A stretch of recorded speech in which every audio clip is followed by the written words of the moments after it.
Welcome to the Deep Dive. Today we're digging into the Q3 2025 earnings for this intelligent power management giant. Yeah, our goal here is pretty straightforward.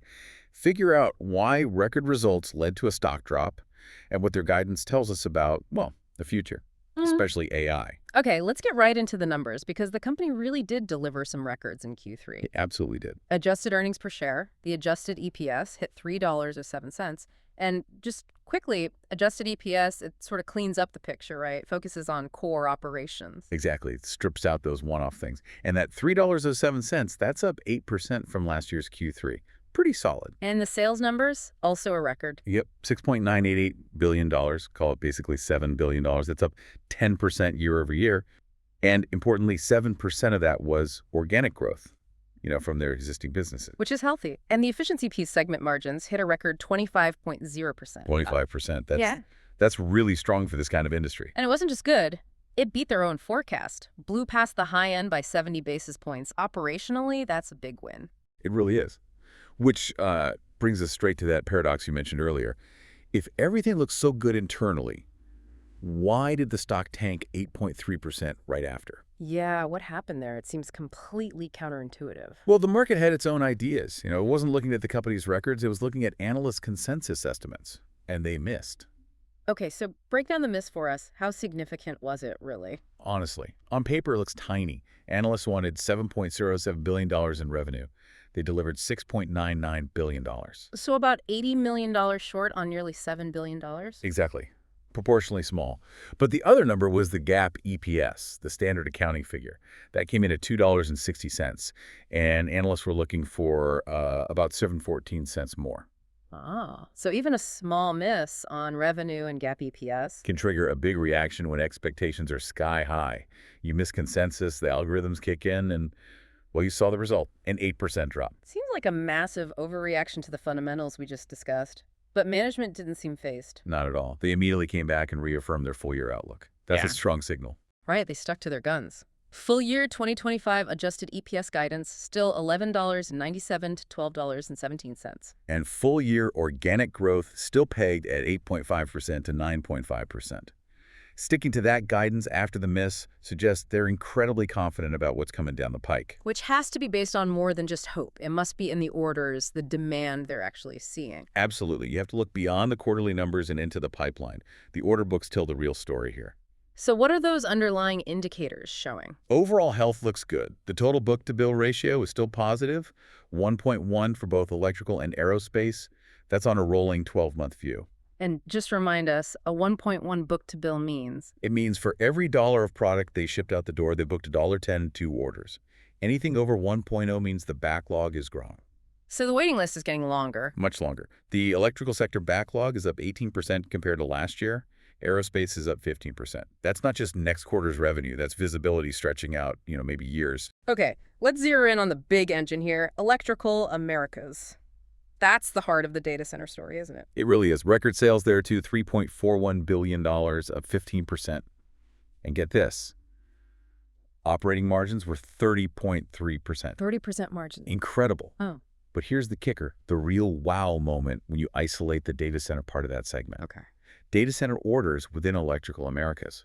They were up approximately 70% in Q3 compared to last year's Q3. 70%. Okay, wait. 70% order growth. Year over year. 70%. And the actual revenue from data centers in that segment was up around 40%. That kind of order growth, that explains the confidence in the guidance, despite the slight miss. That's not cyclical, that's generational demand. Exactly. That 70% number pretty much overrides any concern about a tiny quarterly revenue shortfall. That demand is real, it's in the backlog. And it's not just AI, though that's the main driver. Aerospace is also strong, record sales near $1.1 billion, orders up 11%, so multiple tailwinds. Right. But that AI demand, the electrical gear needed for these data centers, that leads us straight to their big strategic bet, doesn't it? The Boyd Thermal acquisition. The invest part of their strategy. They're not just managing the current boom, they're buying the tech for the next phase. $9.5 billion for Boyd Thermal. That's a huge number. Expected to close Q2 2026, you said? Yep. And Boyd is a leader in liquid cooling. We're talking coolant distribution units, cold plates, heat exchangers. the crucial stuff. Let's unpack that. Yeah. Why the massive focus on liquid cooling now? Why spend nearly $10 billion on it? It comes down to physics, really. Yeah. Power density. These new AI chips, like NVIDIA's latest, they just consume enormous amounts of power. And generate enormous heat. Exactly. Once you start packing server racks with more than, say, 50 kilowatts of power, and AI clusters need that kind of density air cooling, just can't keep up efficiently. So 50 kilowatts per rack is sort of the magic number at the tipping point. That's the inflection point, yeah. Above that, you really need liquid cooling to keep things running optimally, keep those expensive chips from frying. Boyd makes the gear for that transition. The cold plates sit right on the heat source. The CDUs circulate the coolant. And the market for this tech is exploding, right? The forecasts are pretty wild. Yeah, the sources suggest the data center liquid cooling market could grow something like 35% a year through 2028. Could be over a $6 billion market by then. Wow. And Boyd is right in the thick of it. Perfectly positioned. Apparently, about 80% of Boyd's business is already focused on data centers. So you take their liquid cooling tech, combine it with this company's existing power portfolio, the UPS, the switchgear, the PDUs. And suddenly they have a complete package. Power and cooling, soup to nuts. Pretty much. They can offer an integrated solution for that whole data center white space. The actual room where the servers live. They're moving from just selling components to selling the whole thermal and power architecture. Covering it from the chip all the way to the grid, as they put it. A very strategic move into the heart of AI infrastructure. It's a huge bet on where the market is undeniably heading. Okay, but for a balanced picture, we do need to touch on the segments that aren't booming. Not everything is AI data centers. True. There are definitely headwinds elsewhere. The vehicle segment, for instance, saw sales drop 8%. That was actually a 9% organic decline. And e-mobility, heard that was weaker too. Yes, significantly weaker. Sales down 19% or 20% organically. And they actually posted an operating loss of $9 million in e-mobility for the quarter. So challenges in transportation may be linked to EV demand shifts or inventory issues. Likely a mix of those things, different market dynamics playing out there. And those weaker segments probably contributed to that overall revenue miss we talked about earlier. Right, they dragged down the strong growth from Electrical Americas. But even with that drag, the company's looking ahead very optimistically, particularly for Q4. Extremely optimistic. Their Q4 outlook calls for organic growth to actually accelerate. They're forecasting 10.0% to 12.0%. Accelerate after the Q3 miss. Yep. And adjusted EPS between $3.23 and $3.43. They clearly believe the backlog strength, especially in electrical, is more than enough to power through the weaker spots. And what about looking further out into 2026? What are their early thoughts? Their initial take for 2026 is overall market growth around 7%. But again, it's not evenly spread. The highest growth they see is exactly where they're investing. Let me guess. Data centers. You got it? Data centers and distributed IT projected at 17% growth, followed by utility infrastructure at 11%.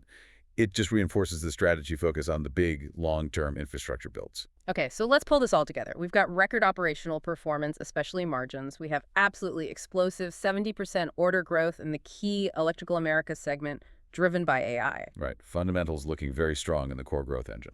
But the market slammed the stock because of a very slight miss on quarterly revenue and GAAP EPS expectations. The classic short-term market reaction. And meanwhile, the company isn't flinching. They reaffirm guidance and announce they're spending $9.5 billion to buy Boyd, doubling down on liquid cooling for that very AI infrastructure boom. It really highlights the disconnect. As the CEO put it, they see generational growth opportunities from AI, digitalization, reindustrialization, the long-term trends. The Q3 numbers, the backlog, and that massive Boyd acquisition all point towards capitalizing on those trends. The market punished a quarterly data point. Management invested in a decade-long transformation. Which really leaves us with a final thought for you, our listener. You see the stock drop sharply on a small revenue miss, but then you see the company making a nearly $10 billion bet to secure its future in the fastest-growing tech infrastructure market. So who do you trust more right now? The market's immediate, perhaps fearful reaction, or the company's very expensive, very strategic long game?